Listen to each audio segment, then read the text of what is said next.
All right, so today we are diving into one of those little things that can really trip you up when you're learning a new language. It's true, these little things, they seem so small, but they can really make a big difference. Right.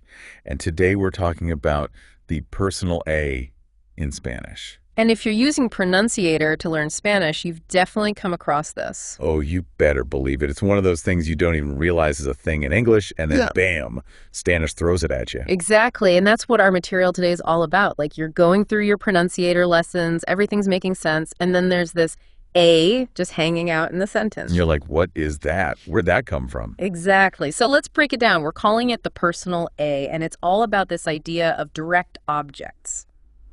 Okay, so before we go any further, I know grammar terms can sometimes feel like a whole other language themselves. So for anyone who might be blanking on direct objects. Absolutely. Think of it this way. The direct object is the thing or the person that receives the action of the verb. Like if you say, I pet the dog is your direct object. It's who's being petted. Perfect. Okay, that makes total sense. And here's where the Spanish A comes in, right? Yeah, so in Spanish, if that direct object is a person or even a pet, you use the A right before it. Okay, so let's say I'm on my Pronunciator app and I'm practicing, like, I see the man. Would it be veo al hombre? Exactly, you got it. Veo al hombre. You need that A because the man is your direct object and he's a person. Okay, that makes sense.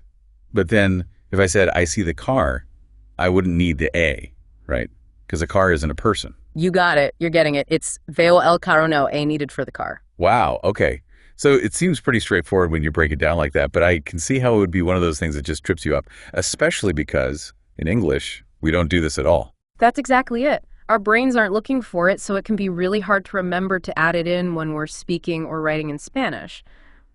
And it's not like there's a logical reason why we should use it. It's just one of those little quirks of the language. So it's more about just training your ear and your brain to recognize it and use it naturally over time. Exactly. And that's where Pronunciator comes in handy because you get to hear it used correctly over and over again. And practice it yourself. Repetition is key with these things. Absolutely. You know, it really makes you wonder if other languages have similar little things like this, like maybe not an A, but some little word or rule that doesn't really make sense until you've been using the language for a while. You know, I bet there are tons of examples like that out there. It really highlights how much languages can differ, even when it comes to the tiniest details. It's like a secret code you have to crack. Yeah. It makes you appreciate the complexity of language even more, you know? Totally. And it makes you appreciate those aha moments even more when you finally get it. Exactly. Well, there you have it, a little peek into the world of the personal A. Keep practicing with Pronunciator, and you'll be using it like a pro in no time. Absolutely. It just takes a little time and practice. All right, until next time.